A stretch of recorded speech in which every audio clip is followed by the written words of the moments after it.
नमस्कार दोस्तों, legal fraternity में आप सब लोगों का स्वागत है। तो आज मैं आप लोगों के लिए कुछ टॉप 100 लैंडमार्क केसेस लेकर आया हूं, जिसके बारे में आज हम डील करेंगे। ये अधिकतर जो केसेज हैं वो कॉन्स्टिट्यूशन लॉ के ऊपर बेस्ड हैं। तो आज हम लोग जो लोग मेरे चैनल को नहीं सब्सक्राइब करें, कृपया सब्सक्राइब कर लें और बेल घंटी दबा लें ताकि उनको फर्दर अपडेट मिलती रहे। तो आज का लेक्चर शुरू करने से पहले हम लोग एक आप लोगों को अच्छा सा मोटिवेशन देता हूँ कि मुश्किलों से भागना आसान होता है, ज़िंदगी में हर पल इम्तिहान होता है। जो डर गए वो खाली हाथ होता है, जो लड़ गया उसके पास सारा जहां होता है। तो बस दोस्तों, लड़ते रहना है, सीखते रहना है। इसी उमंग और उत्साह के साथ हम लोग आज के लेक्चर को चलते हैं। तो जो हमारा पहला केस ला है वो Bijoe Emmanuel versus state of Kerala 1986 का केस है। इस केस में ये कहा गया कि जो right to free and speech and expression है वो हमारा फंडामेंटल राइट है। अगर आदमी कोई इंसान जब एंथम नेशनल एंथम हो रहा है वो चुपचाप खड़ा होकर एक प्रॉपर तरीके से रिस्पेक्ट दे रहा है और वो साइलेंट है, तो हम उसको मानेंगे कि वो आदमी को फंडामेंटल राइट है, वो उसके लिए प्रोटेक्शन मिला हुआ है, वो किसी चीज़ का वायलेशन नहीं कर रहा है। ऐसा Bijoe Emmanuel versus state of Kerala के केस में कहा गया था, जहां right to free and speech and expression के अंदर राइट टू रिमेन साइलेंट और रिस्पेक्ट प्रॉपर एंथम को शो करना इसमें कॉन्स्टिट्यूशनली वैलिड माना गया था। तो दूसरा केस हमारा है Rajbala versus state of Haryana. इस केस में ये कहा गया कि जो कॉन्स्टिट्यूशनलिटी थी हरियाणा पंचायती राज अमेंडमेंट 2015 की, उसको अपहेल्ड किया गया और ये कहा गया कि जो ये एक्ट है ये पूरी तरीके से कोई भी इंसान को डिबार करेगा। जो इंसान कोई जिसके इलेक्शन के लिए कुछ सर्टेन रिस्ट्रिक्शन लगा दिए गए, जैसे कि अगर उसका एजुकेशन क्वालिफिकेशन कम है या वो कोई एरियर क्लास उसके बकाया है या कुछ ऐसी सरकमस्टेंसेज उसके ऊपर कुछ रिस्ट्रिक्शन लगा दिए गए, तो उसको ये बताया गया कि वो आदमी डिबार कर दिया जाएगा, क्योंकि वो प्रॉपर क्वालिफिकेशन और जो एक प्रॉपर मैकेनिज्म हो रहा है उसको फुलफिल नहीं कर रहा है या उस क्राइटेरिया पे नहीं जा रहा। तो ऐसा Rajbala versus state of Haryana के केस में कहा गया, जो कहीं ना कहीं आर्टिकल 14(15) का एक तरीके से उसके ऊपर डील करता है। K Veeraswami versus union of India के केस में 1991 में कहा गया कि अगर कोई भी जो FIR है वो ST और SC जज के खिलाफ नहीं ली जा सकती जब तक कि प्रेसिडेंट की और CJI की कंसेंट उसको अलाउ न कर दे। मतलब यहाँ पे पूरी तरीके से जो हाई कोर्ट और सुप्रीम कोर्ट के जज हैं उनको प्रोटेक्शन मिला हुआ है। तो आशा करता हूँ कि आप लोगों को ये भी समझ में आया होगा। दिल्ली जुडिशियल सर्विस एसोसिएशन और स्टेट ऑफ गुजरात के 1991 का केस है। इस केस में ये कहा गया कि जो जुडिशियल ऑफिसर हैं वो उनको देख तो पहली बात अरेस्ट नहीं किया जाएगा, अगर अरेस्ट भी किया जाएगा तो फॉर्मल अरेस्ट किया जाएगा। उनको अपनी फैमिली से पूरी तरीके से कम्युनिकेट किया जाएगा। उनको अरेस्ट करने से पहले डिस्ट्रिक्ट जज की परमिशन की ज़रूरत पड़ेगी और साथ ही साथ वो अपनी फैमिली से पूरी तरीके से कम्युनिकेट कर पाएंगे और उनको अनावश्यक तरीके से फॉर्मली उनके ऊपर कोई हैंड कैपिंग नहीं लगाई जाएगी, हथकड़ी नहीं लगाई जाएगी। तो ये एक तरीके से जो जुडिशियल ऑफिसर है उनको प्रोटेक्शन प्रोवाइड करता है और बताता है, क्योंकि वो हाईएस्ट सुपीरियर अथॉरिटी हैं जुडिशरी के और इस वजह से उनको ये प्रिविलेज मिलना एक तरीके से इम्पोर्टेंट माना जा रहा है। तो SP Gupta versus union of India के केस में फर्स्ट जज केस के नाम से जाना जाता है। इसमें कंसल्टेशन जो अंडर 124 में है उसको बोला गया कि इसमें कंकरेंस नहीं है, मतलब कंसल्टेशन और भी लोगों की जो सीनियर जजेज है या सुप्रीम कोर्ट का CJI है उसकी कंसल्टेशन लेना जरूरी है। अगर ऐसा नहीं होता तो इसकी कोई वैल्यू नहीं है, कॉन्करेंस में नहीं है। ऐसा फर्स्ट जज case SP Gupta versus union of India के केस में कहा गया। Supreme court advocate on record versus union of India case, इसको हम सेकंड जज केस के नाम से जानते हैं, 1993 में आया। इसमें जो 124 को है वो सिर्फ कंकरेंस ही नहीं माना गया, उसमें माना गया कि कोलिजियम सिस्टम का भी इन्वॉल्वमेंट जरूरी होना चाहिए। जो हायर कोर्ट या सुप्रीम कोर्ट के जज होते हैं उनके लिए एक बॉडी अपॉइंट की जाती है जो जजों को अपॉइंट करती है, जिसमें से एक सीनियर जजेज और 2 और जजेज होते हैं। सीनियर जजेज एक CJI जो उसके बारे में विचार विमर्श करते हैं और इसके बाद सुप्रीम कोर्ट में हायर जुडिशरी में उनका अपॉइंटमेंट होता है। इन री प्रेसिडेंशियल रिफरेंस केस 1998 का है, जिसको हम थर्ड जज केस के नाम से जानते हैं। इसमें कहा गया कि जो CJI कोलिजियम सिस्टम में तो रहेगा रहेगा, साथ में 4 सीनियर मोस्ट जजेज और भी रिक्वायरमेंट होना चाहिए। तो हम चलते हैं अपने अगले केस लॉ की तरफ। Supreme court advocate on record versus union of India, इसको 4th जज केस के नाम से जाना जाता है। इस केस में ये कहा गया कि जो CGI है वो जुडिशियल अपॉइंटमेंट को हेल्ड कर सकता है, उसको प्राइमेसी दी जाएगी जुडिशियल कमीशन एक्ट को।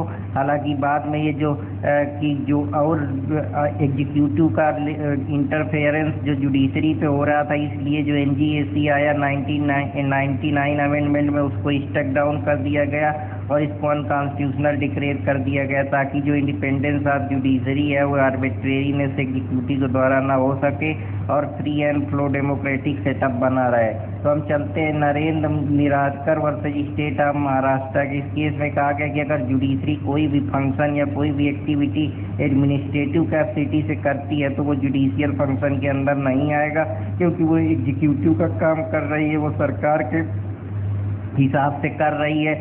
और जो हमारा separation of executive and judiciary जो हमारा आर्टिकल 50 TPSP में कहता है, वो इसको अलग करता है। और भी बताते हैं कि कोई भी जज के जो कंडक्ट हैं या उनकी बातचीत है वो पार्लियामेंट में डिस्कशन उसका नहीं होगा। तो ये सारे कुछ प्रिंसिपल हैं कि इंडिपेंडेंस ऑफ जुडिशरी वो पूरी तरीके से एग्जीक्यूटिव से अलग है, उसके परफॉर्मिंग फंक्शन अलग है, वो जितना भी आर्बिट्री स्टेट का कंट्रोल है उनकी देख रेख के लिए एक वॉच डॉग की तरह है, जिसको हम प्रिंसिपल ऑफ चेक बैलेंस के नाम से जानते हैं। Vishakha versus state of Rajasthan, इस केस में सेक्सुअल हैरेसमेंट से गाइडलाइंस आई कि जो महिलाओं का उत्पीड़न सेक्सुअल हैरेसमेंट में एम्प्लॉयर के द्वारा किया जाता है या कोई और एम्प्लॉय के द्वारा किया जाता है, तो उसको इसके लिए सेक्सुअल हैरेसमेंट की एक कमेटी, लोकल कमेटी बनाई जाए। साथ ही जो भी इस तरीके के एक्ट हो रहे हैं उनके लिए स्ट्रिक्ट एक्शन लिया जाए, एक सुटेबल इन्वायरमेंट वर्क प्लेस के लिए बनाया जाए, अवेयरनेस एजुकेशन दी जाए। तो इसमें कई सारी गाइडलाइंस आई हैं, तो उसी के बारे में मैं बात कर रहा हूँ। Vishakha versus state of Rajasthan 1997 का केस है। सहारा वर्सेस सेबी के केस में ये कहा गया कि डॉक्ट्राइन ऑफ पोस्टमोन उस पर लागू हो जाएगी, ताकि जो मीडिया का पब्लिकेशन का पोस्टपोनिंग है उसके लिए हम फेयर ट्रायल को इंश्योर कर सके। तो आशा करता हूँ कि आप लोगों को ये फैसला समझ में आए होंगे। Saira Bano versus union of India 2017 का केस, ये जो ट्रिपल तलाक मुस्लिम रिजर्वेशन ऑफ मैरिज से संबंधित है। इस केस में ये कहा गया कि जो ट्रिपल तलाक है वो अनकॉन्स्टिट्यूशन है, वो इक्वालिटी और discrimination religion caste sex basis पे कर रहा है। साथ ही साथ वो आर्टिकल 19 का और आर्टिकल 21 का उल्लंघन कर रहा है। जो इनका तलाक़ बिद्दत का कॉन्सेप्ट है वो पूरी तरीके से आज के सोसाइटी में नहीं लगता है, क्योंकि इसमें 3 बार तलाक देने के बाद तलाक इरोरोकल नहीं हो सकता और ये बिना उसकी मर्जी से कभी भी दे सकता है हस्बैंड। तो एक प्रकार से उनके ऊपर स्लेव या गुलामी जैसा ही है। तो इस वजह से Saira Bano versus union of India के केस में उसको अनकॉन्स्टिट्यूशनल करार दे दिया गया। NALSA versus union of India 2017 की 14 केस है, जिसमें जो ट्रांसजेंडर है उसको एक अलग कैटेगरी का दर्जा दिया गया, उसको थर्ड जेंडर कैटेगरी माना गया, उसको गवर्नमेंट जॉब में भी OBC कैटेगरी में रखा गया कि उनको भी यहाँ का प्रिविलेज और स्टेटस का अधिकार है, वो भी फंडामेंटल राइट क्लेम कर सकते हैं, वो भी समाज का एक अभिन्न अंग है। शंकरी प्रसाद वर्सेज यूनियन ऑफ इंडिया के केस में 1951 का केस है, जिसमें पार्लियामेंट ने कहा कि फंडामेंटल राइट को पार्लियामेंट अमेंड कर सकती है, लेकिन उसमें कॉन्स्टिट्यूशनल अमेंडमेंट शामिल नहीं है। कॉन्स्टिट्यूशनल अमेंडमेंट में जैसे कि सेकुलरिज्म, रूल ऑफ लॉ या जुडिशरी के बारे में, या हम कह सकते हैं प्रिंसिपल ऑफ तुम्हारा जुडिशरी, एग्जीक्यूटिव और भी तमाम प्रकार के जो इक्वालिटी, ये सारे प्रिंसिपल अगर हटा दिए जाएंगे, अगर इनमें पार्लियामेंट इसको वो करेगी तो फिर वो बेसिक स्ट्रक्चर डॉक्ट्राइन जो हमारे केशव नंदा भारती में आई है उसका उल्लंघन होगा। तो इस वजह से हम कॉन्स्टिट्यूशन अमेंडमेंट को नहीं कर सकते, बाकी फंडामेंटल राइट को हम पार्लियामेंट का अमेंड कर सकती है। सज्जन सिंह को भी इसी को क्वेश्चन को पूछ के आके पार्लियामेंट के पास बेसिक स्ट्रक्चर को अमेंड करने का पावर है, तो ऐसा कहा गया कि पार्लियामेंट बाय बेसिक स्ट्रक्चर नहीं अमेंड कर सकती है, सिर्फ वो फंडामेंटल राइट को ही कुछ स्टक डाउन कर सकती है। बेसिक स्ट्रक्चर एक भूतपूर्व ढांचा है किसी भी डेमोक्रेटिक सेटअप का, और उसको अगर किया जाएगा तो इम्बैलेंस क्रिएट हो जाएगा, अनजस्टिस हो जाएगा, सोशल डिसऑर्गेनाइजेशन होगा, और एक तरीके के जो हम सोशल इम्बैलेंस सोसाइटी में क्रिएट हो जाएगा, और एक जो बेसिक फ्रेमवर्क या सेटअप बना है वो डिस्टर्बेंस उसमें क्रिएट होगी। तो एक बेसिक स्ट्रक्चर है जिसको हम अमेंड नहीं कर सकते। इसी का case Golaknath versus state of Punjab 1997 में आया, जो उसमें पार्लियामेंट में कहा गया कि पार्लियामेंट अमेंड नहीं कर सकती है फंडामेंटल राइट को। आर्टिकल 13 सब क्लास 2 को भी इसमें जोड़ दिया गया कि कॉन्स्टिट्यूशन अमेंडमेंट भी इसमें इंक्लूड है, और ये डक्ट्राइन ऑफ प्रोस्पेक्टिव ओवर रूलिंग के तहत जो पुराने केस हैं उनको स्टक डाउन किया जा सकता है। हालांकि इसको डाइल्यूट कर दिया गया 24 अमेंडमेंट 1971 में, जहाँ ये बताया गया कि जो वो ला नहीं इंक्लूड होंगे जो कॉन्स्टिट्यूशन अमेंडमेंट में 13 सब क्लास 4 के हैं, या हमारे अमेंडमेंट के कुछ इंपॉर्टेंट आर्टिकल है, जैसे 368 सब क्लास 3 जो कि 24 अमेंडमेंट 1971 से आया। तो आशा करता हूँ कि आप लोगों को ये भी समझ में आया होगा।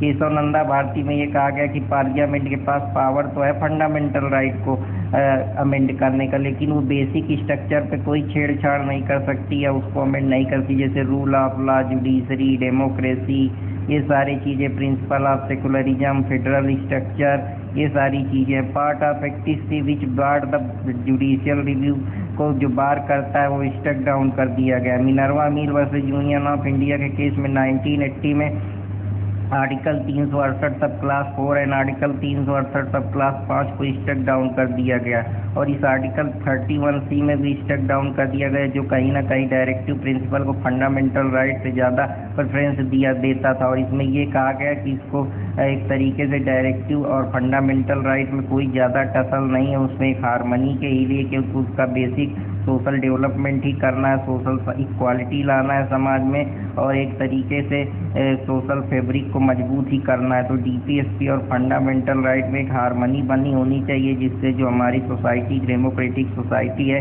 वो बेहतर तरीके से वर्क कर सके, फंक्शन कर सके, और मैक्सिमम से मैक्सिमम जो जस्टिस है, या हम कह सकते हैं एक सोशल आर्डर सोसाइटी में मेंटेन हो सके।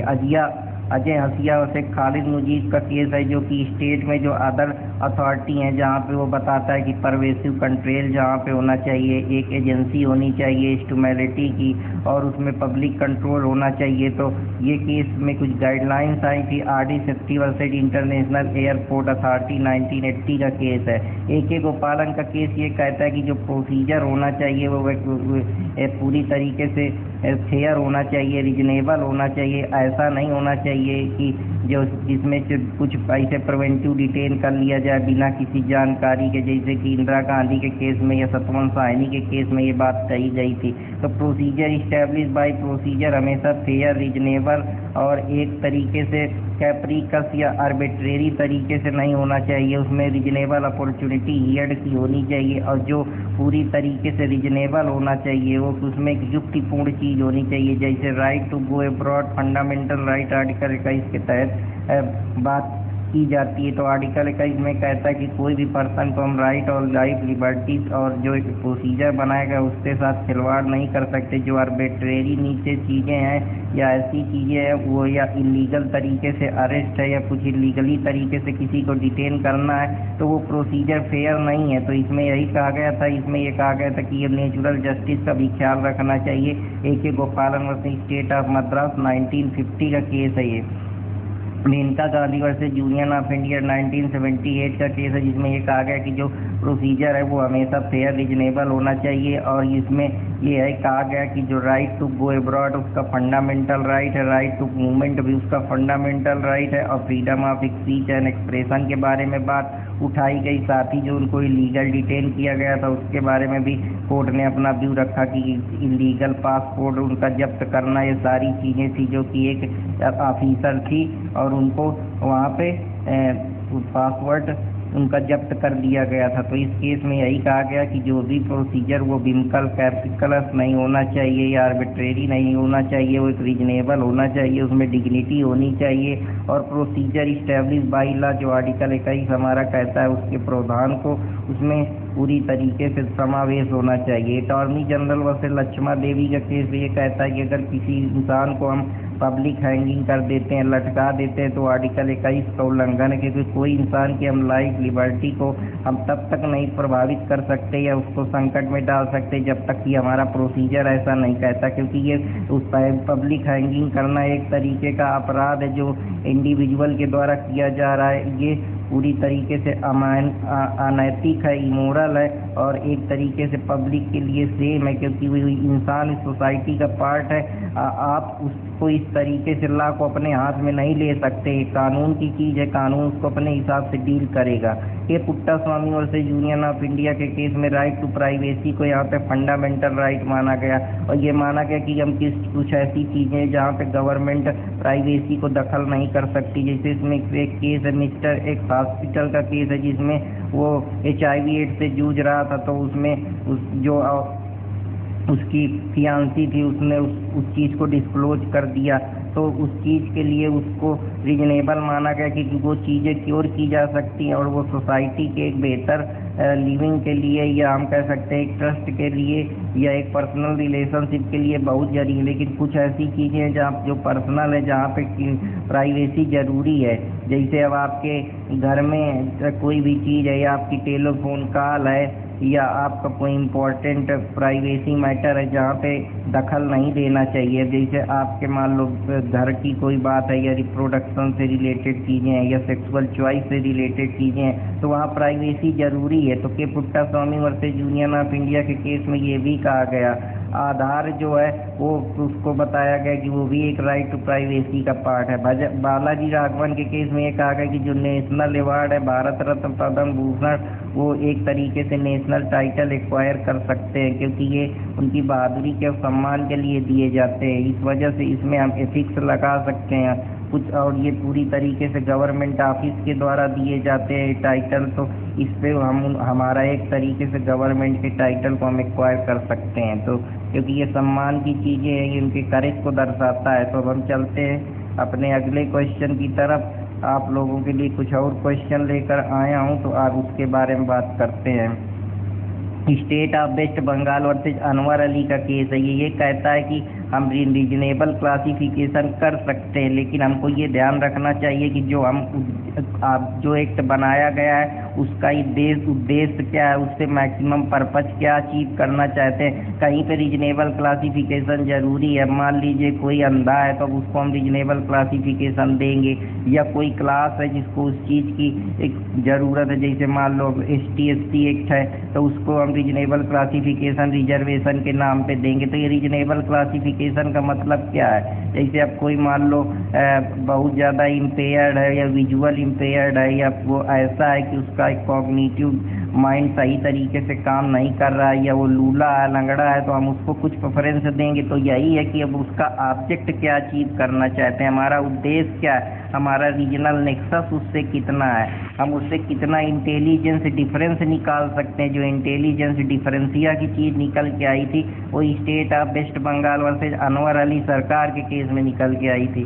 MR Balaji versus state of Mysore, ये एक प्रकार का स्पेशल प्रोविजन देता है। इसमें कहता है कि 50% से ज़्यादा हम रिजर्वेशन उससे ज़्यादा नहीं दे सकते, 50% से नीचे रहेगा, और कास्ट उसका एक सोल क्राइटेरिया है रिजर्वेशन को जज करने का। साथ ही साथ उसके और भी क्राइटेरिया है कि वो कितनी गरीबी में है, कैसे रह रहा है, उसकी बैकवर्डनेस का क्या बैकवर्डनेस कैसी है, ये सारी चीज़ें हैं। कास्ट ही सिर्फ एक सोल फैक्टर नहीं है कि वो कितना गरीबी में रह रहा है, उसका स्टैंडर्ड ऑफ लाइफ क्या है, उसका किस प्रकार का एम्प्लॉयमेंट है, उसका फैमिली का स्टेटस क्या है, उसकी इनकम क्या है, ये सारे factor MR Balaji versus state of Mysore के केस में 1962 में सुप्रीम कोर्ट ने इसके बारे में बताया था। Indira Sawhney versus union of India का केस 1993 में आया था, जो रिजर्वेशन को जो हम रिजर्वेशन प्रमोशन में देते हैं उसको ये परमिसेबल नहीं मानता, और इसको डाइल्यूट कर दिया गया, मतलब हटा दिया गया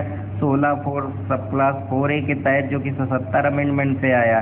इसमें क्रीमी लायर टेस्ट अप्लीकेबल नहीं होगा ST/SC के लिए। रिजर्वेशन अगर 50% से ऊपर दिया जा रहा है तो वो भी परमिसेबल नहीं होगा। कास्ट ही सिर्फ एक प्रेडिनिमेंट फैक्टर माना गया बैकवर्डनेस का। जो कैरी फॉरवर्ड रूल है, जब वैकेंसी आगे मान लो उस समय नहीं भरी गई है, उस समय उनकी जगह थी लेकिन कोई कैंडिडेट नहीं था तो उसको कैरी फॉरवर्ड कर दिया जाता है। तो कैरी फॉरवर्ड रूल भी वहाँ पे परमिसिबल नहीं होगा, उसको डाइल्यूट कर दिया गया, हटा दिया गया आर्टिकल 16(4)B के तहत 81 अमेंडमेंट से। तो जो 27% रिजर्वेशन ओबीसी को मिल रहा था वो पब्लिक ऑफिस पे मिलेगा, मतलब पब्लिक ऑफिस मतलब गवर्नमेंट की जो भी नौकरियां हैं, जो भी ऑफिसेज है, जो भी कर्मचारी काम करते हैं उनको ये सारी चीज़ें मिलेंगी। Ajit Singh versus state of Punjab, Ajit Singh versus state of Punjab का जो केस है 1999 का, वो रिजर्वेशन देता है प्रमोशन के क्षेत्र में कि प्रमोशन के क्षेत्र में आप रिजर्वेशन ले सकते हैं, लेकिन आपको सीनियरिटी के बेसिस पे नहीं मिलेगा कि अगर आप ST SC कैंडिडेट हो, आप सीनियर है तो आपको प्रमोशन में रिजर्वेशन मिल जाएगा। वैसे रिजर्वेशन दिया जाएगा प्रमोशन पे, लेकिन सीनियरिटी के बेसिस पे नहीं मिलेगा। तो ये कैचअप रूल जो है सीनियर कैंडिडेट के लिए वो प्रमोट किया गया है, लेकिन ST SC में इस चीज़ को सीनियरिटी कैंडिडेट जो है उसको ही पूरी तरीके से डाल्यूट करता है, और इसका कॉन्स्टिट्यूंशियल सीनियरिटी जो है वो 16(4)A में 85 अमेंडमेंट में डाइल्यूट कर दी गई, मतलब हटा दी गई। M Nagaraj versus union of India का केस 2006 में आया। इस केस में ये कहा गया कि जो प्रमोशन है रिजर्वेशन के लिए उसके कुछ फैक्टर होंगे कि इन आधार पे हम आपको रिजर्वेशन देंगे, जैसे डेमोक्रेटिक बैकवर्डनेस देखी जाएगी कि आप कितने पिछले इलाके से हैं, कितना आपको चीज़ें नहीं मिल पा रही, या आप पूरी तरीके से अभी पर्याप्त तरीके से आपका रिप्रेजेंटेशन नहीं हो पा रहा पब्लिक ऑफिस में, या आपकी इफिशियंसी ओवरऑल एडमिनिस्ट्रेशन में कितनी है, कहीं आप उस चीज़ के लिए कोई कंप्रोमाइज़ तो नहीं कर रहे हैं। तो ये जर्नैल सिंह वर्सेस लक्ष्मी नारायण का ये एक एक्सटेंडेड रूल्स है जिसमें बैकवर्डनेस को वो करने के लिए रिजर्वेशन के कुछ प्रमोशन के क्राइटेरिया बताए गए M Nagaraj versus union of India में। तो आशा करता हूँ कि आप लोगों को ये भी समझ में आया होगा। अब चलते हम लोग जर्नैल सिंह वर्सेस लक्ष्मी नारायण के केस में। जर्नैल सिंह वर्सेस लक्ष्मी नारायण का केस 2018 में आया, जो ये बताता है, ये पूरी तरीके से एम नागराज के केस का ही एक्सटेंडेड वर्जन है, जिसमें ये कहता है कि इसके लिए कैसे पता लगाया जाए कि कौन सी कास्ट जो है वो बैकवर्डनेस में आती है, उसके लिए डाटा कैसे इकट्ठा किया जाए, जानकारी इकट्ठे की जाए, और भी फैक्टर इसके लिए रिस्पॉन्सिबल हैं, बैकवर्डनेस के क्या क्राइटेरिया हैं ST SC के, ये सारी चीज़ों के लिए एक डाटा होना चाहिए जिससे पता चल सके कि हाँ ये लोग रिजर्वेशन के एक्चुअली हकदार हैं। जर्नैल सिंह वर्सेस लक्ष्मी नारायण के केस में ये आया। Ashok Thakur versus union of India का केस 2008 में ये कहता है कि कास्ट को हम लोगों ने इंटरचेंज कर दिया है क्लास के साथ। तो ये एक तरीके का कहते हैं कि ये एक बेसिक यूनिट है, जो एक सोशल स्ट्रेटिफिकेशन का मतलब होता है कि समाज में अलग अलग तरीके से हम लोग को विभाजन करते हैं, कास्ट के बेसिस पे, पावर के बेसिस पे, सैलरी के बेसिस पे, और भी बहुत तरीके से स्ट्रेटिफिकेशन हो सकता है, स्टेटस के बेसिस पे। तो ये सारे स्ट्रेटिफिकेशन है। तो एक क्रीमी लायर को जो हम लोगों ने स्ट्रेटिफाई कर दिया, एक्सक्लूड कर दिया है, वो उसके लिए वो ST SC पे लागू नहीं होगा। जो क्रीमी लेयर का प्रिंसिपल है वो ST SC पे लागू नहीं होगा, लेकिन हमने इसके लिए एक सेपरेट क्लास बना दी है जिसको हम बैकवर्ड क्लास के नाम से जानते हैं। तो ये जो क्रीमी लेयर का कॉन्सेप्ट है बैकवर्ड क्लास पे ही लागू होगा। The question was restricted to whether article 15 sub clause 5 in force was applied to state institution में क्या 15(5) का जो रिस्ट्रिक्शन है वो अप्लाई होगा, जो कि बेसिक स्ट्रक्चर कहीं ना कहीं वायलेट करता है। तो इसमें ये बताया गया कि जो 15(5) है वो पूरी तरीके से प्राइवेट और अनएडेड एजुकेशन को इसमें एक्सक्लूड कर दिया जाएगा। मतलब जो प्राइवेट चीज़ें हैं या जिसको सरकार से फंड नहीं मिल रहा है या कोई सहायता नहीं मिल रही है, अनुदान नहीं मिल रहा, उनको हम एक्सक्लूड कर देंगे इस चीज़ के लिए। तो ये जो पूरी तरीके से कोर्ट ने इसमें अपडेट कर दिया कि ये जो एप्लीकेशन है इसका या जो भी एड है वो सिर्फ स्टेट इंस्टीट्यूशन को मिलेगा। उसमें 27% जो OBC का कोटा है वो एजुकेशनल इंस्टीट्यूशन के लिए दिया जाएगा। अगला case state of Madras versus Champakam Dorairajan का 1951 में है। इसमें यह बताया गया कि जो एडमिशन है मेडिकल और इंजीनियरिंग कॉलेज के लिए मद्रास में जो दिया गया वो हमेशा दो बेस्ड था, कास्ट और रिलीजन के बेसिस पे चैलेंज किया गया। तो इसमें कोर्ट ने रिजेक्ट कर दिया और ये आर्गूमेंट दिया कि जो 46 है वो रिजर्वेशन के लिए दिया जा सकता है, लेकिन ये बात है कि हमेशा डायरेक्टिव प्रिंसिपल स्टेट पॉलिसी वो कभी फंडामेंटल राइट को एक्सक्लूड नहीं कर सकती या ओवरराइड नहीं कर सकती। और इसको डाइल्यूट कर दिया गया 15/4 पे फर्स्ट अमेंडमेंट 1951 के तहत। Mohini Jain versus state of Maharashtra Karnataka का केस है, जिसमें जो राइट टू एजुकेशन है वो सारे लेवल में ज़रूरी कर दिया गया। प्राइमरी, सेकेंडरी, हायर में आप एजुकेशन ले सकते हैं और इसके लिए कॉन्स्टिट्यूशनल मैंडेट जारी कर दिया गया कि एजुकेशनल इंस्टीट्यूशन सारे लेवल पे होने चाहिए। कोर्ट ने ये कहा कि जो रिस्पॉन्सिबिलिटी है वो स्टेट इंश्योर करे कि वो प्रॉपर उनको इंस्टीट्यूशन में जो एडमिशन है वो ऑब्टेन कराए, और ये गवर्नमेंट उसके लिए उनसे कुछ अमाउंट फीस भी चार्ज कर सकती है। तो ये कुछ इम्पोर्टेंट चीज़ें हैं। यूनिकृष्णन versus state of Andhra Pradesh के केस में ये हुआ कि जो मोहिनी जैन का केस को रिकन्सिडर किया गया, उसमें ये कहा गया कि जो राइट टू एजुकेशन है वो सिर्फ 14 साल तक के बच्चों पे ही लागू होगा, और इसके लिए इससे ऊपर स्टेट की जिम्मेदारी बनेगी, लेकिन उसके रिसोर्स और कैपेबिलिटी की आशा करता हूँ कि आप लोगों को ये भी समझ में आया होगा। तो अब कुछ और इम्पोर्टेंट केस की तरफ मैं चलता हूँ।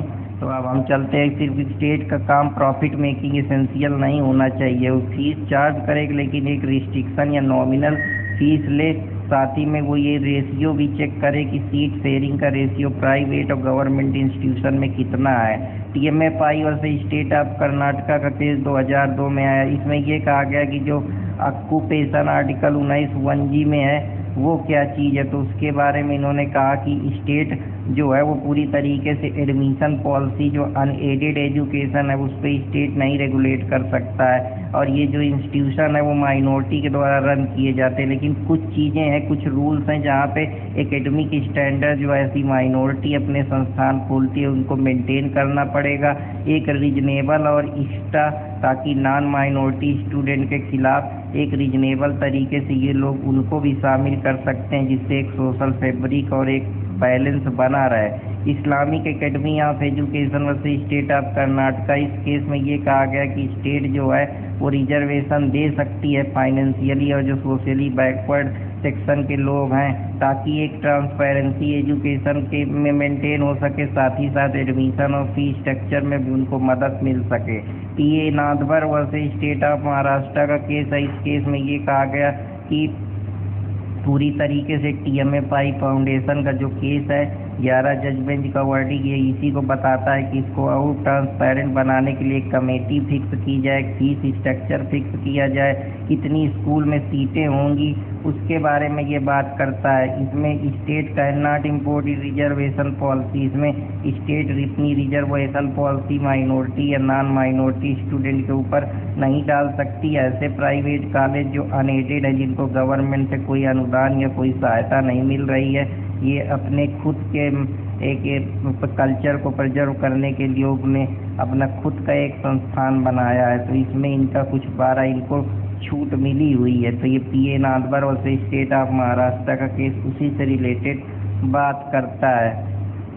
अब हम चलते हैं अपने अगले केस की तरफ, L Chandra Kumar versus union of India. इस केस में ये कहा गया कि जुडिशियल रिव्यू जो है वो एक बेसिक स्ट्रक्चर है कॉन्स्टिट्यूशन का, और हम उसको चेंज नहीं कर सकते हैं। जो 323 एक क्लास 2D था उसको स्टक डाउन कर दिया गया, और ये कहा गया कि हाई कोर्ट के पास जुडिशियल रिव्यू का पावर है। अगर कोई भी स्टेट कोई भी आर्बिट्रेरी एक्ट करता है या कोई भी रिलेवेंट कंसिडरेशन के हिसाब से कोई चीज़ घटती है, तो उस पे जो हमारी जुडिशरी है उसके पास ये अधिकार है कि वो अगर कोई भी ऐसा एक्ट है जिसे डॉक्ट्राइन ऑफ सेवरेबिलिटी है 13 सब क्लास 2 में, तो वो उसको स्टक डाउन कर सकती है। जो इम्पोर्टेंट एक्ट है सिर्फ उसी को रिकॉग्निशन दिया जाएगा या जिसमें रीजनेबल कनेक्शन या ऑब्जेक्ट अचीव हो पा रहा है। कोई ऐसा एक्ट नहीं किया जाएगा जो कि पूरी तरीके से आर्बिट्रेरी है या इररिलेवेंट कंसिडरेशन है, या हम कह सकते हैं कि फ्रॉड के जरिए या कोई ऐसे इलीगल अप्रेंशन के जरिए उसको परफॉर्म किया जा रहा है, या उसको एक तरीके से हम कह रहे हैं कि वो प्रिंसिपल ऑफ अनरीजनेबलनेस को फॉलो कर रहा है। तो वो सारी चीज़ें हमको ध्यान रखनी पड़ेंगी L Chandra Kumar versus union of India के केस में। अब हम लोग अपने अगले क्वेश्चन की तरफ चलते हैं। आईआरओ केलो वर्सेस स्टेट ऑफ तमिलनाडु 2007 का केस है। इसमें ये डिटरमाइन किया गया, 9 शेड्यूल के बारे में बात की गई कि जो लॉ है 9 शेड्यूल वो फंडामेंटल राइट को वायलेट करता है, या जो वायलेट रिजल्ट है क्या वो बेसिक स्ट्रक्चर डॉक्ट्राइन को वायलेट करता है। इसमें अगर यस कहा गया तो अगर ये दोनों चीज़ें फंडामेंटल राइट और बेसिक स्ट्रक्चर को अगर 9 शेड्यूल किसी भी तरीके से उसका ओवरराइड करता है तो वो एक स्ट्रक डाउन कर दिया जाएगा। और इसको बताया गया कि कोई फंडामेंटल राइट है वो एक प्रकार का बेसिक स्ट्रक्चर है कॉन्स्टिट्यूशन का, और हम उसको फंडामेंटल को किसी भी सूरत पे हम उसको साइड नहीं कर सकते, क्योंकि वो एक ज़रूरत है और वो एक बेसिक नेसेसिटी है। उसके बिना कोरिलेशन या कोऑर्डिनेशन बनाना या सोशल ऑर्डर या डेमोक्रेटिक सेटअप को मजबूत करना बड़ा ही चैलेंजिंग सिचुएशन है। P Rathinam versus union of India का केस, ये 309 में बताया गया कि अगर कोई भी इंसान सफ़र कर रहा है एगोनी से या कोई मेंटल सफरिंग से तो वो सुसाइड कमिट कर सकता है। हालांकि इसमें ये कहा गया कि जो ये आर्टिकल 21 का उल्लंघन कर रहा है, क्योंकि ये अनकॉन्स्टिट्यूशन है। अगर वो कोई इस चीज़ के लिए सफ़र कर रहा है या क्रूल या इरेशनल प्रोविज़न इसको माना गया, क्योंकि ये कहीं ना कहीं इस तरीके की पहली बात तो ये है कि कोई फंडामेंटल राइट जो हमको मिले हैं उसको कोई त्याग नहीं सकता है। इसके लिए हमारे कॉन्स्टिट्यूशन में डॉक्ट्राइन बनी हुई, तो ये उसी डॉक्ट्राइन पे बेस है। और ये आर्टिकल वो कई इसमें कि कोई भी पर्सन को हम लाइफ लिबर्टी से वंचित नहीं कर सकते हैं। अब हालांकि ये कहीं ना कहीं एक्टिव इथनेसिया की बात करता है कि इथनेसिया अगर एक्टिव है तो हम उसको वैलिड नहीं मानेंगे। अगर वो पैसिव इथनेसिया है, मान लो ऐसी समस्या है या इसे बेड रेस्ट पे इतना परेशान कि अब वो मरना चाहता है अपनी स्वेच्छा से, फ्री विल से, तो उस चीज़ के लिए हम उसको सही मानेंगे। लेकिन अगर वो एक्टिव तरीके से उसको डोज दिया जा रहा है या मारा जा रहा है ताकि उसकी लाइफ को ख़त्म कर दिया जाए, तो फिर वो P Rathinam versus union of India में उसको हम अपराध की श्रेणी में रखेंगे और वो एक तरीके का सुसाइड के उसमें आ जाएगा। वो आर्टिकल 21 का उल्लंघन करेगा। ज्ञान Kaur versus state of Punjab के केस में ये कहा गया कि जो राइट टू लाइफ है वो आर्टिकल 21 का एक तरीके से इनहेरेंट पार्ट है, और किसी भी इंसान को ये अधिकार नहीं है कि वो अपनी मृत्यु को राइट है उसको अपनी मृत्यु का या वो अपनी डेथ को कमिट करने का, क्योंकि लाइफ एक प्रकार का इंसान की डिग्निटी को दर्शाता है और ये पूरी तरीके से किसी को भी अपनी नेचुरल लाइफ को इंड करने का अधिकार नहीं देता है।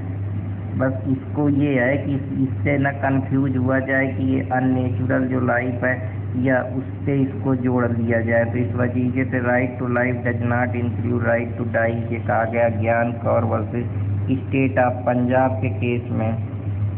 अब मैं अगले केस की तरफ चलता हूँ, Aruna Shanbaug versus union of India.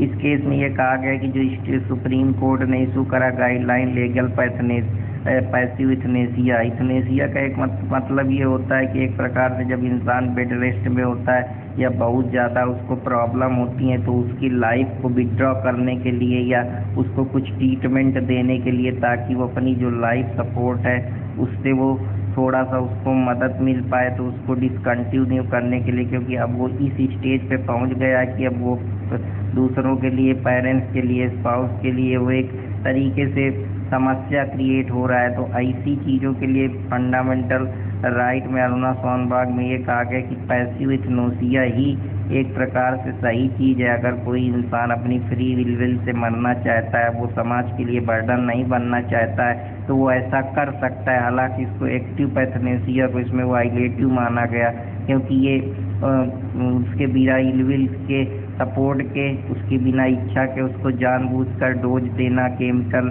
चीज़ों को उसके शरीर पे डालना जिससे वो जल्दी से उसको समस्याओं से वो निपट पाए, तो ये गलत चीज़ है। तो इस वजह से इसको हम डिग्निटी के अंदर नहीं रखेंगे, इसी वजह से हम इसको आर्टिकल 21 में भी इसका उल्लंघन मानेंगे। लेकिन पैसिव इथनेसिया सही है, क्योंकि पैसिव इथनेसिया वो अपने इंसान अपनी फ्री विल इच्छा से मरने की इच्छा जाहिर कर रहा है। Common cause versus union of India के केस में 2018 का ये केस है। इसमें ये कहा गया कि जो राइट टू डाई है वो डिग्निटी के साथ होना चाहिए। अगर कोई इंसान डिग्निटी के साथ अपनी स्वेच्छा से मरना चाहता है तो हम उसको परमिसिबल दे देंगे। इसीलिए देखिए यहाँ पे पैसिव यूथनेसिया को परमिशन माना गया जबकि एक्टिव यूथनेसिया को नहीं माना गया।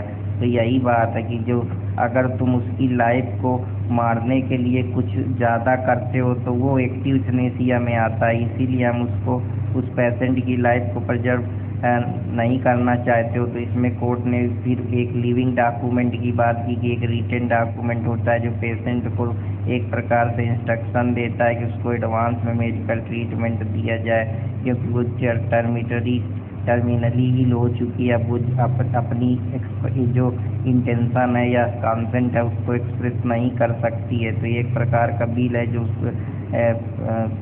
रिटन डॉक्यूमेंट है जो पेशेंट को दिया जाता है और उसकी फैमिली को ऑथराइज किया जाता है कि उसको मेडिकल लाइफ सपोर्ट देते रहें जब तक कि ताकि उसको मेडिकल हेल्प मिलती रहे।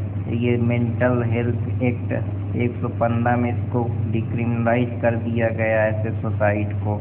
खियोटो होलून वर्सेस जचिल्लू का केस है। ये होल्ड करता है कि जो पैरा 7 है 10th शेड्यूल का, जो कि 52 अमेंडमेंट 1985 से इंसर्ट किया गया, वो कॉन्स्टिट्यूशन का अल्ट्रा वायर है, क्योंकि ये पूरी तरीके से इसमें जुडिशियल रिव्यू का स्कोप नहीं है। इस जुडिशियल रिव्यू के स्कोप की वजह से जो एक्ट है वो पूरी तरीके से आर्बिट्रेरी है, अनकॉन्स्टिट्यूशनल है, साथ ही साथ अनरीजनेबल है। ये पूरी तरीके से एक तरीके से सरकार की मनमानी है, क्योंकि जहाँ जुडिशियल रिव्यू नहीं होगा वहाँ पूरी तरीके से आर्बिट्रेरीनेस आएगी। एक तरीके से हम कह सकते हैं कि उस एक्ट की इतनी ज़्यादा प्रॉब्लम क्रिएट होगी उस एक्ट की वजह से, क्योंकि उसमें कोई मैकेनिज्म नहीं है जो उसको हम उस चीज़ के लिए चैलेंज कर पाएँ। तो ये कहीं ना कहीं एक तरीके से मनमानी है। तो इस वजह से इसको हम अनकॉन्स्टिट्यूशनल करार दे दिए। इंदिरा नेहरू गांधी वर्सेस राजनारायण का केस जो है वो पूरी तरीके से रूल ऑफ लॉ पे बेस्ड है। इलेक्शन की जो प्रैक्टिसेस है उन पे बेस्ड है और रूल ऑफ लॉ एक बेसिक स्ट्रक्चर है, उसको वाइलेट नहीं कर सकते। ये 39 अमेंडमेंट या आर्टिकल 329A को भी अनकॉन्स्टिट्यूशनल करार देता है। People of union versus democratic right versus union of India में ये कहा गया कि अगर कोई पर्सन किसी को लेबर सर्विस देता है लेकिन वो जो उतना मिनिमम वेज बनाया अगर उससे कम देता है तो एक प्रकार का शोषण है जो फोर्स लेबर में ये आर्टिकल 23 में आता है। साथ ही साथ ये एक तरीके का ह्यूमन ट्रैफिकिंग है जो IPC में भी इसका पनिशमेंट दिया है। Santosh Kumar versus secretary ministry HRD का केस है जिसमें ये कहा गया कि अगर आप संस्कृत पढ़ाते हैं CBSE बोर्ड में तो ये सेकुलरिज्म के खिलाफ नहीं है, क्योंकि इसमें संस्कृत एक तरीके से सेकुलरिज्म को परेशान नहीं कर रही है। और साथ ही साथ इसमें ये भी कहा गया कि स्टेट यूनियन अपनी हिंदी को या और सारी चीज़ों को अगर डिजायरेबल है तो प्राइमरी संस्कृत को प्रमोट कर सकती है, क्योंकि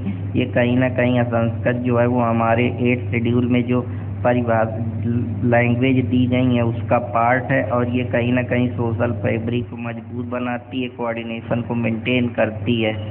S Srinivas versus state of MP के केस में ये कहा गया कि जो प्रोपोज रिलीजन है उसको हम अपने विचारों को प्रोपेट कर सकते हैं। ये किसी प्रकार से किसी को फ्रॉड के जरिए या इल्यूरमेंट के जरिए अगर हम उसको इस काम के लिए प्रोपोगेशन के लिए उत्सुक करेंगे तो वो कॉन्स्टिट्यूशनल वैलिडिटी के अगेंस्ट जाएगा। अगर हम वो फ्री विल से अपना राइट को प्रोपोगेट कर सकता है, बता सकता है, तो ये R स्टैनवर्स से स्टेट ऑफ MP के केस में हुआ।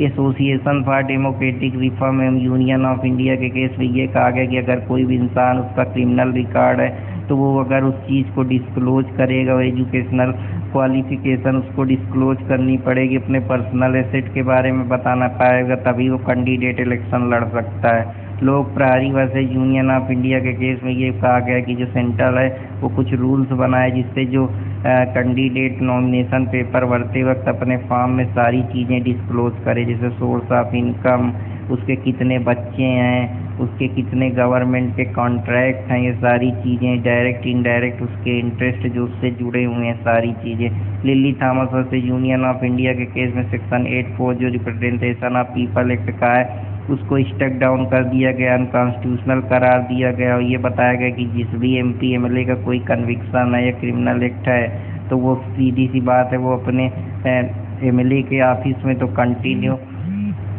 रह सकता है, लेकिन ये अगर ज़्यादा नहीं, बस 3 महीने ही अगर उसका कन्विक्शन हो गया तो 3 महीने के अंदर उसको अपील दाखिल करनी पड़ेगी या रिवीजन करना पड़ेगा उस कन्विक्शन के खिलाफ। और अगर ऐसा प्रोटेक्शन उसको नहीं मिलता है तो फिर वो अपनी सीट को लूज कर देगा, मतलब वो इलेक्शन नहीं लड़ पाएगा।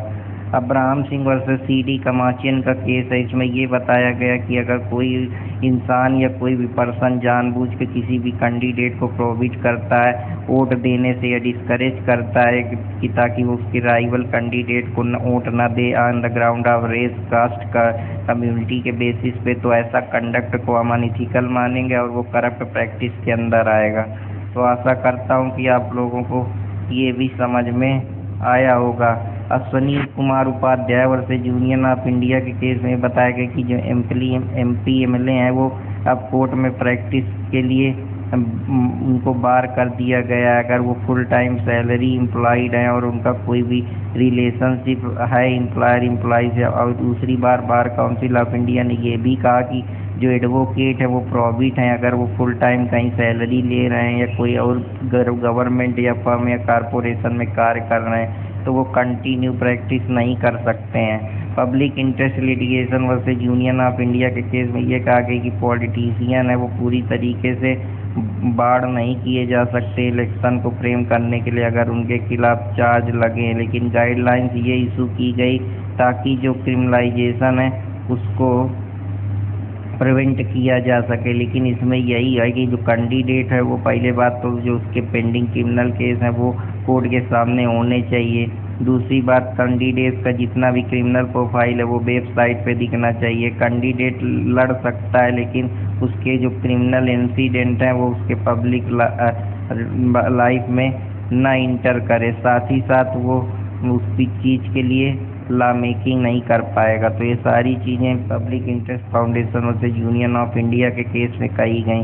सरला Mudgal versus union of India के केस में 1995 में ये कहा गया कि एक जो यूनिफॉर्म सिविल कोड लाना चाहिए, जो आर्टिकल 44 हमारा कहता है कि यूनिफॉर्म समान नागरिक संहिता लाए जाए, समान कानून बनाए जिससे एडॉप्शन, मेंटेनेंस, सक्सेशन या डिवोर्स के मामले हैं या प्रॉपर्टी की चीज़ें उन पर एक ट्रांसपेरेंसी, अकाउंटेबिलिटी मेंटेन की जा सके, इक्वालिटी मेंटेन की जा सके। और जो ये ट्रेडिशनल चीज़ें हैं या ट्रेडिशनल जो शरीयत कानून है एक देश में जो इक्वल कानून लागू होना चाहिए, सबके लिए समान कानून होना चाहिए, उस पर ये बात करता है। केशव सिंह का केस है जो पूरी तरीके से जो पार्लियामेंट के लोग हैं उनको प्रिविलेज देता है। ये प्रिविलेज हालांकि तभी तक ज़रूरी है जब तक ये आर्टिकल 21 और 22 को पूरी तरीके से उसके हित पे काम कर रहा है या उसका सपोर्ट कर रहा है या उस चीज़ को वैल्यू दे रहा है। अगर इसमें से किसी भी चीज़ का वायलेशन होता है तो आर्टिकल 21-22 उसके लिए ज़रूरी है, नहीं तो फिर अगर ये दोनों चीज़ का वायलेशन होता है तो फिर उसको प्रिविलेज नहीं मिलेगा। तो ये केशव सिंह के केस में कहा गया जिसमें उनको पार्लियामेंट प्रिविलेज की बात की गई या उनको अरेस्ट या डिटेन नहीं किया जा सकता या क्रिमिनल प्रोसीडिंग उनके खिलाफ नहीं लागू की सकती या हाउस में उनको फ्रीली बोलने का अधिकार है, डिफेमेशन से उनको प्रोटेक्शन है, ये सारी चीज़ें हैं। PV Narasimha Rao versus state of 1998 का केस है जो पूरी तरीके से अगर कोई भी इंसान ब्राइबरी लेता है तो वो फिर उसके लिए लाइबल होगा और प्रोसिक्यूशन में उस चीज़ के लिए उसको लाइबल करार दिया जाएगा और करप्शन एक्ट के तहत भी उसकी जिम्मेदारी बनेगी। तो ये सारी चीज़ें हैं, आशा करता हूँ कि आप लोगों को समझ में आएंगी और हम उसको पूरी तरीके से इम्यूनिटी के अंदर नहीं डालेंगे जो हमारा 105 में कॉन्स्टिट्यूशन उसको प्रोटेक्शन देता है। तो अब हम चलते हैं Shreya Singhal versus union of India के केस में जो सेक्शन 66A को इंफॉर्मेशन टेक्नोलॉजी को स्ट्रिक्ट डाउन करता है और रिस्ट्रिक्शन लगाता है कि कोई भी इंसान अगर ऑनलाइन किसी को डिफेम करता है या रिस्ट्रिक्ट करता है फ्रीडम ऑफ स्पीच पे उसका वायलेशन करता है तो वो वायलेटिव है और वो 19 ऑफ कॉन्स्टिट्यूशन का उल्लंघन है।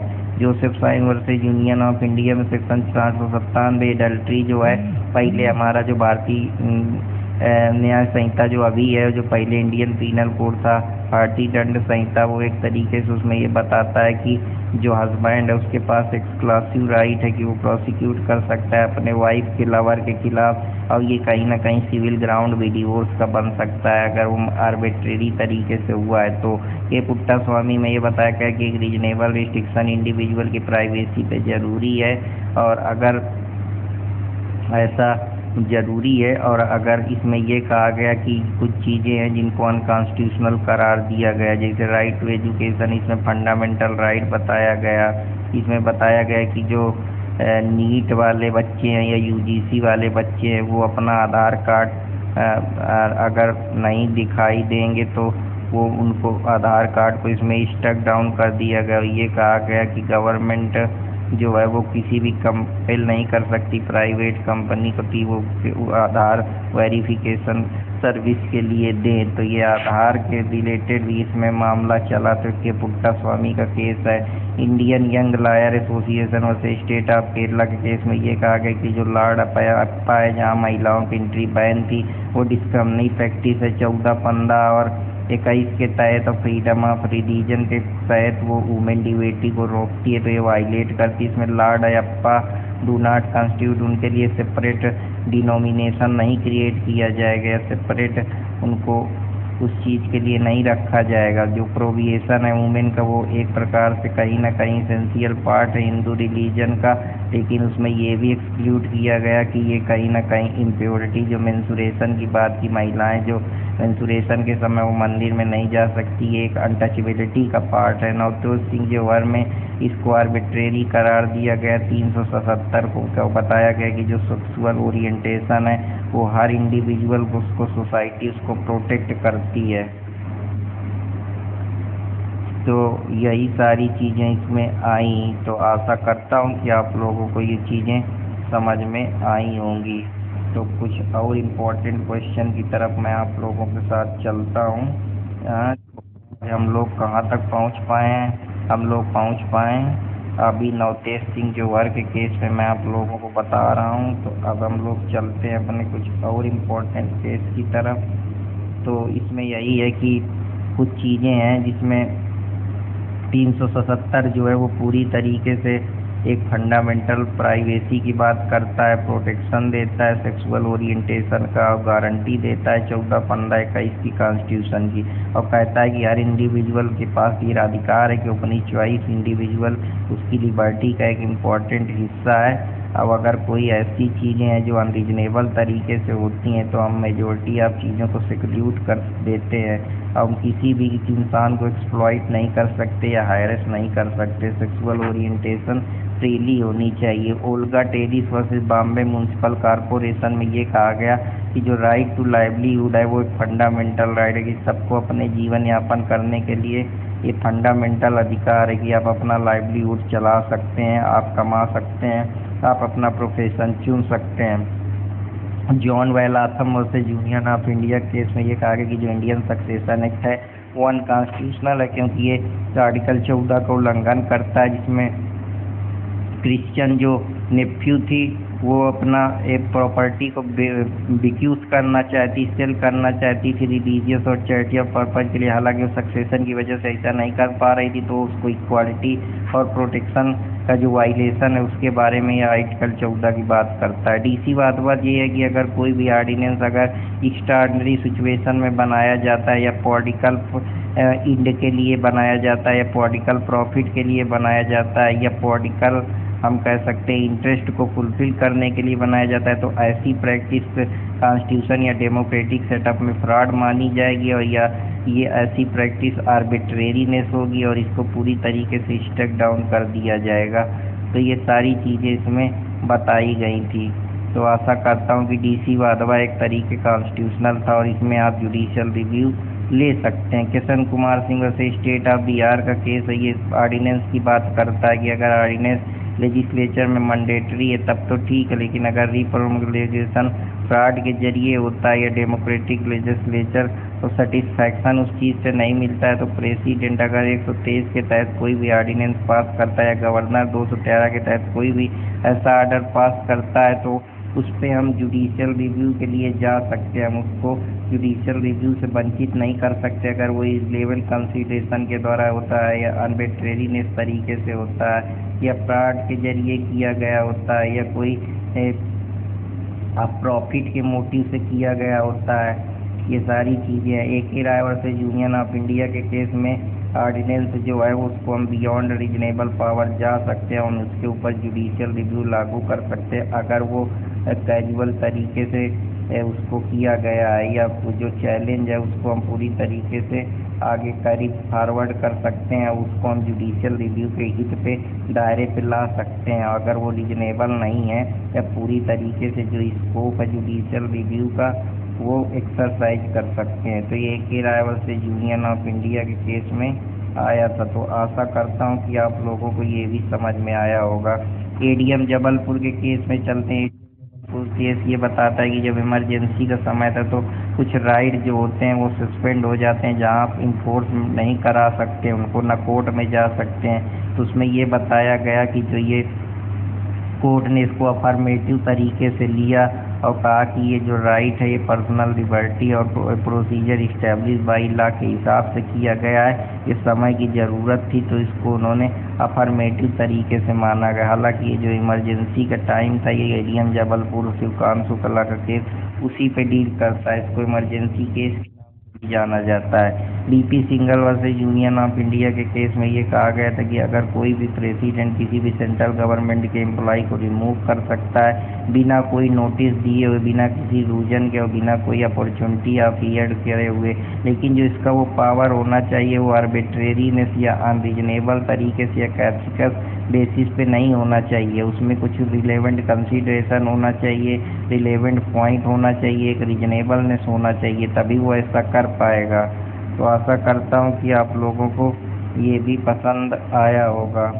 अब चलते हैं कुछ और इम्पोर्टेंट क्वेश्चन की तरफ। SR Bommai versus union of India का केस है। SR Bommai versus India case में ये कहा गया था कि अगर कोई आप 356 का पावर यूज करते हैं तो वो प्रॉपर पावर होना चाहिए। प्रॉपर तरीके से आप इमरजेंसी नहीं लगा सकते हैं और जो इमरजेंसी है वो उसके लिए गाइडलाइंस बनाई गई कि आप मिसयूज करने के लिए, प्रिवेंट करने के लिए 356 में जो सरकारी या कमीशन है सेंटर स्टेट रिलेशनशिप को, उसकी सिचुएशन को देखा जाए प्रॉपर तरीके से, प्रॉपर मैनर से उसका इम्प्लीमेंटेशन किया जाए। कैसी क्या सिचुएशन है, ग्रेव सडन सिचुएशन कैसी है इमरजेंसी के समय, ये सारी चीज़ें देखने के बाद क्या जो मैकेनिज्म है या कॉन्स्टिट्यूशनल मशीनरी है वो किस तरीके से परफॉर्म कर रही है।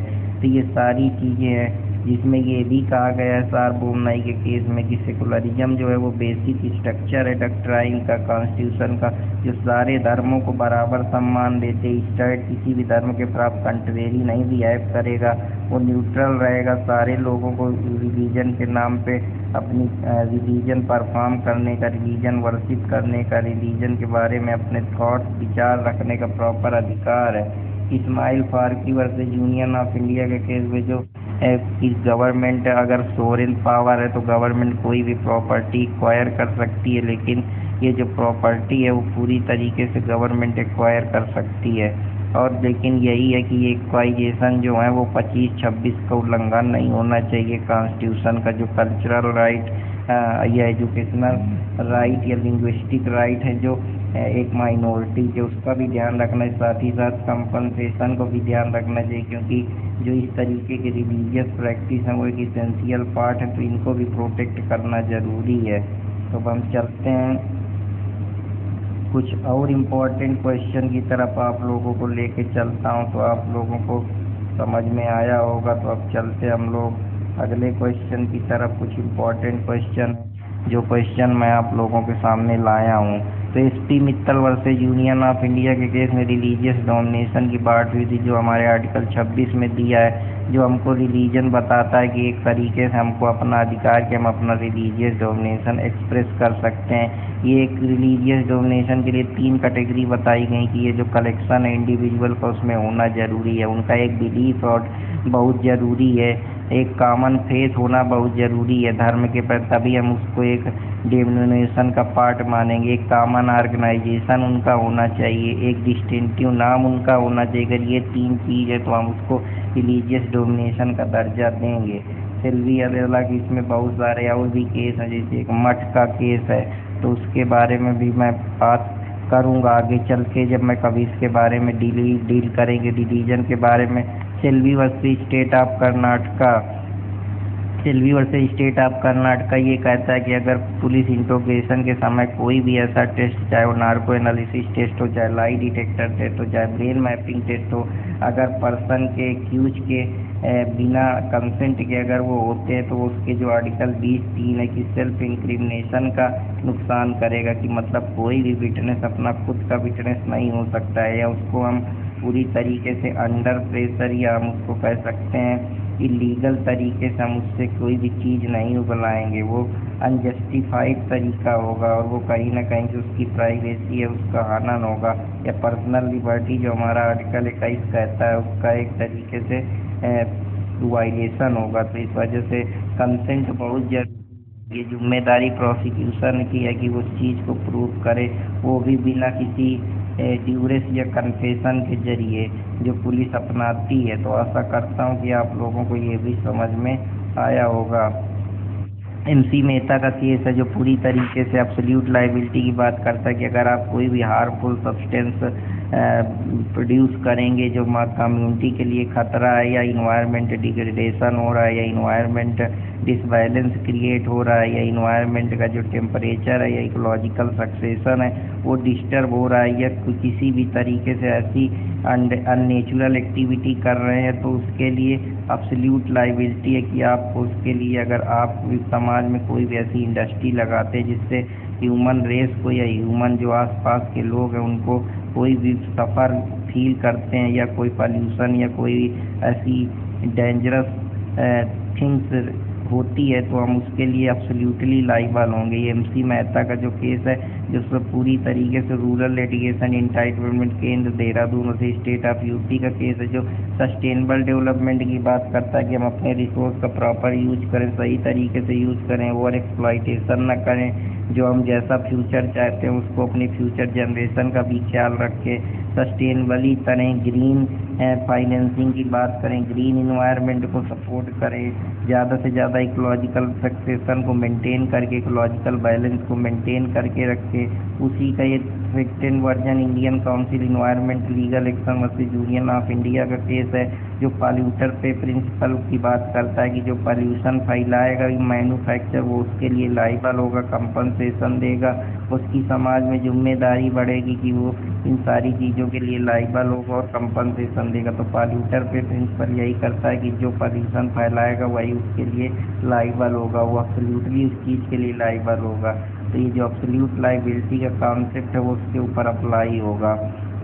Animal welfare board versus Nagaraj के केस में जो जलीकट्टू है उसको प्रोहिबिट कर दिया गया है। जो अनंत एनिमल रेसेज होती थी या एनिमल फाइट होती थी वो कहीं ना कहीं ह्यूमन के द्वारा उसको इलीगल करार दिया गया, और इसको बताया गया कि ऐसी चीज़ें ट्रेडिशन और कल्चर के आधार को हम ध्यान में रखते हुए करी नहीं जानी चाहिए, क्योंकि ये कहीं ना कहीं ट्रेडिशन और कल्चर के विरुद्ध चीज़ें हैं। Subhash Kumar versus state of Bihar के केस में ये कहा गया कि राइट टू लाइफ का मतलब कि आप पॉल्यूशन फ्री इन्वायरमेंट में रहें, सही जगह रहें, एक ग्रीन इन्वायरमेंट में रहें, ग्रीन स्पेस पे रहे, आपको प्रॉपर वाटर एयर मिलता रहे और अपनी लाइफ को आप फुल इंजॉय कर पाए। Subhash Kumar versus state of Bihar. TK Basu में जो इलीगल गाइडलाइंस आई थी उसके बारे में बात की गई, इसमें ये कहा गया कि जब आप अरेस्ट कर रहे हैं तो आप रीजनेबल तरीके से आप करें, नेसेसरी तरीके से अरेस्ट करें, साथ ही प्रोसीजर इस्टेब्लिश बाई लॉ का ध्यान रखें,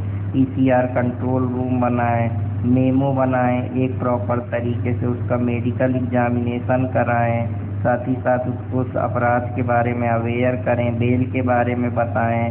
पूरी गाइडलाइंस उसके लिए बनाई गई थी कि उनको इलीगली तरीके से डिटेन ना किया जाए।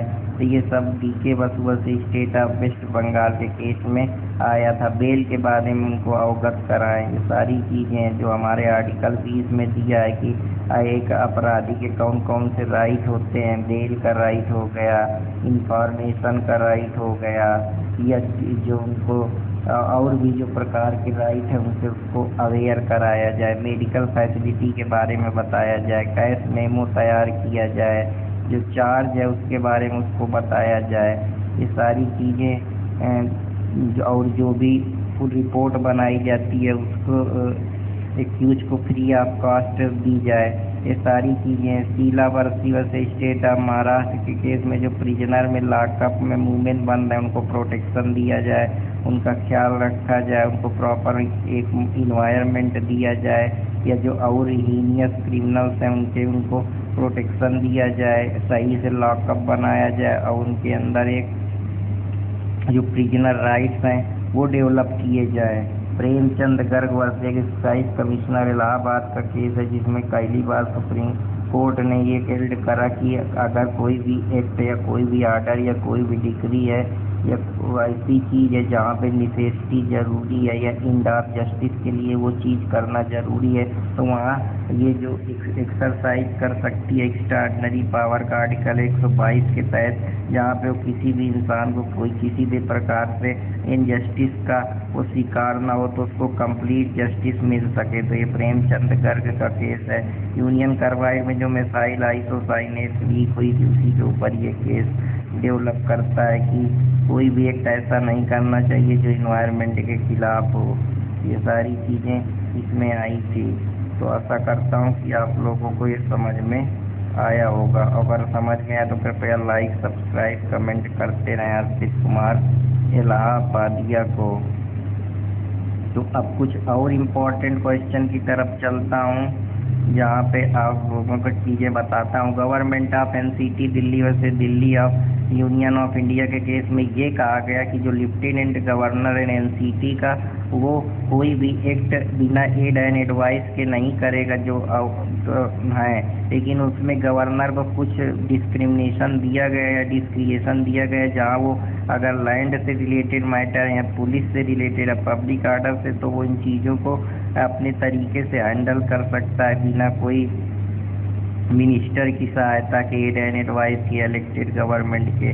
तो ये सारी चीज़ें हैं, लेकिन गवर्नमेंट वहाँ पे कोई भी डिसीजन पे इंटरफेयर नहीं कर सकता। गवर्नमेंट है, गवर्नर वहाँ इंटरफेयर नहीं कर सकता दिल्ली गवर्नमेंट के हर डिसीजन पे। वो सिर्फ लैंड, पुलिस और पब्लिक आर्डर के खिलाफ ही वहाँ पे अपना डिस्क्रिएशन अपना सकता है। मरूराम वर्सेस यूनियन ऑफ इंडिया का केस ये कहता है कि जो हमारा पार्डन का पावर है या रिप्राइव रिमिशन का पावर है प्रेसिडेंट के पास, वो बिना का एडवाइस और एड के जो प्रेसिडेंट है काउंसिल के वो नहीं कर सकता। उनकी भी वहाँ पे सहमति होना ज़रूरी है, क्योंकि वो जो प्रेसिडेंट है वो रिपब्लिक का पार्ट है और वो हेड ऑफ द स्टेट होने की वजह से वो बाइंड है उस चीज़ के लिए। KR Singh versus union of India के केस में प्रेसिडेंट के पास ये अधिकार नहीं है कि वो कोई भी एक्ट अपने अनलिमिटेड तरीके से करने लगे, उसके खिलाफ स्ट्रिक्ट लिमिटेशन है। और पार्लियामेंट प्रेसिडेंट उस जुडिशल रिव्यू उसके खिलाफ हो सकती है, लेकिन उसके खिलाफ जुडिशल रिव्यू तब नहीं होगी जब वो कोई भी एक्ट मेरिट के हिसाब से करता है, रिलेवेंट कंसिडरेशन के हिसाब से करता है, प्रॉपर प्रोपोजिशन का यूज करता है, साथ ही साथ एक रीजनेबल तरीके से पेश आता है या उस पर लॉजिक या रीजनेबलनेस दिखती है, तो हम उसके खिलाफ जुडिशियल रिव्यू नहीं ले सकते। लेकिन इकरू Shankar versus government of Andhra Pradesh के केस में ये कहा गया कि ये जो क्लेमेसी का पावर है गवर्नर के पास, वो पूरी तरीके से हम कह सकते हैं उसमें लिमिटेड जुडिशियल रिव्यू एक्सरसाइज कर सकती है हाई कोर्ट और सुप्रीम कोर्ट। अगर उसको लगता है कि गवर्नर ने जो है वो प्रॉपर इम्प्रॉपर तरीके से अपने माइंड का यूज करा है, जो आर्डर है वो मालाफाइड तरीके से या कोई इरिलेवेंट कंसीडरेशन के जरिए किया गया है, या जो रिलेवेंट जो चीज़ें हैं वो उस कंसीडरेशन में नहीं डाली गई है। आर्डर है जो पूरी तरीके से अनरीजनेबल है, आर्बिट्रेरीनेस है या अनलॉफुल है, अनइथिकल है, तो उन सारी चीज़ों पे हम जुडिशियल रिव्यू की मांग कर सकते हैं। Triveniben versus state of Gujarat के केस में ये कहा कि जो अंडू अगर एग्जीक्यूशन और सेंटेंस में एग्जीक्यूट करते वक्त लॉन्ग डिले होता है तो वो कहीं ना कहीं जो कन्विक्ट है वो सुप्रीम कोर्ट में आर्टिकल 32 के तहत उस चीज़ को कह सकता है। तो ये सारी चीज़ें इस केस में निकल के आई थी। तो आशा करता हूँ कि आप लोगों को समझ में आया होगा। Tulsi Ram versus union of India के केस में ये कहा गया था कि अगर कोई भी एम्प्लॉय डिसमिस या रिमूव या रिडक्शन उसके रैंक से किया जाता है, अगर वो पर्सन क्रिमिनल चार्ज फेस करता है तो वो पब्लिक इंटरेस्ट के लिए सही है और इसलिए वो एक 311(2) या आर्टिकल 14 का उल्लंघन नहीं कर रहा है, क्योंकि वो खुद आदमी ऑलरेडी ये क्रिमिनल्स है और वो पब्लिक इंटरेस्ट के विरुद्ध काम कर रहा है। वो प्रॉपर जो उसको एक तरीके से ड्यूटी परफॉर्म करनी चाहिए वो कर नहीं रहा है, अनइथिकल बिहेवियर अपना रहा है, एटीट्यूड शो कर रहा है। तो इस वजह से यूनियन ऑफ इंडिया में हम उसको लाइबल ठहराएंगे। Purushottam Lal Dhingra versus union of India के केस में 311 में उसको प्रोटेक्शन दिया गया है, लेकिन ये प्रोटेक्शन उसको वहीं तक लागू है जब ये उस चीज़ का सही तरीके से यूज़ करेगा। जो गवर्नमेंट सर्वेंट है वो अपनी पोस्ट को राइट तरीके से होल्ड करेगा, सारे टर्म और कॉन्ट्रैक्ट और सर्विस को ध्यान में रखेगा, अन्यथा उसको 311 का प्रोटेक्शन नहीं मिलेगा और उसको इवन पनिशमेंट भी मिल सकता है। तो एक प्रकार से 311 पूरी तरीके से उसके टेनर को सही तरीके से, एक प्रकार से आर्बिट्रेरी तरीके से अगर उसका डिसमिसल हो रहा है या उसको रीजनेबल अपॉर्चुनिटी ऑफ हियर नहीं दी जा रही, तब हम उस 311 का प्रोटेक्शन ले सकते हैं, जो Purushottam Lal Dhingra versus union of India के केस में कहा गया। Union of India versus Balbir Singh 1998 का केस सुप्रीम कोर्ट इसमें ये हेल्ड करता है कि court can not examine the circumstances on the satisfaction of president. अगर प्रेसिडेंट सेटिस्फाइड है तो कोर्ट फिर भी अगर उसको कुछ लगता है कि सेटिस्फैक्शन की ज़रूरत है तो उस चीज़ पे कोर्ट अपना व्यू पॉइंट रख सकती है। तो यही सारी चीज़ें अगर लगता है कि उसमें सिक्योरिटी ऑफ स्टेट के लिए ज़रूरी है या ऐसा लगता है कि जो आर्डर है वो पूरी तरीके से इलेवेंट कंसिडरेशन में है या होली तरीके से आर्बिट्रेरी तरीके से आया है या एक्सट्रेनियस है, तो उस चीज़ पे कोर्ट अपना व्यू रख सकता है। कोर्ट उस चीज़ की जांच पड़ताल कर सकता है सिक्योरिटी और इंटीग्रिटी और सोवरेनिटी ऑफ द स्टेट के लिए। Campaign for judicial accountability and reform and union of India, जो चीफ जस्टिस है वो मास्टर होता है किसी भी रोस्टर का। तो ये जो डिसीजन आया था ये स्टेट ऑफ राजस्थान और से प्रकाश चंद्र का ही एक आगे का नया जो उसी से रिलेवेंट प्रोविज़न निकाले गए वही एनालॉजी डॉक्ट्राइन्स यूज करता है। तो आशा करता हूँ कि आप लोगों को ये मेरे 100 जो important top most landmark MCQ हैं वो आप लोगों को समझ में आए होंगे। केस ला तो फिर मैं और आप लोगों के लिए इम्पोर्टेंट केस ला लेकर आऊँगा। तब तक के लिए इस लेक्चर को लाइक सब्सक्राइब और कृपया करके मेरे चैनल को सब्सक्राइब करना ना भूलें और साथ ही शेयर करते रहें। तो आने वाले समय में मैं आप लोगों के लिए फिर एक लेक्चर लेकर आऊँगा जिसमें मैं आपको टॉप 100 मोस्ट केस ला और बताऊँगा। तो ये कुछ इम्पोर्टेंट लीडिंग केस ला हैं जो कि लैंडमार्क हैं, इनसे आप कहीं भी इनका यूज कर सकते हैं। इनको आप अपने दिमाग में अगर आप यूडीसी का तैयारी करते हैं तो आपके टिप में ये होने चाहिए। तो आशा करता हूँ कि आप लोगों को पसंद आया होगा और अगर पसंद आया है तो कृपया लाइक सब्सक्राइब करते रहें और अर्पित कुमार इलाहाबादिया को सपोर्ट करते रहें। तो फिर मिलूँगा कोई नए टॉपिक के साथ, तब तक के लिए पढ़ते रहिए और ऐसे ही मुझको सपोर्ट करते रहिए और आप लोगों के लिए फिर कुछ अच्छा लेकर आएंगे। तब तक के लिए bye bye, take care, have a nice day.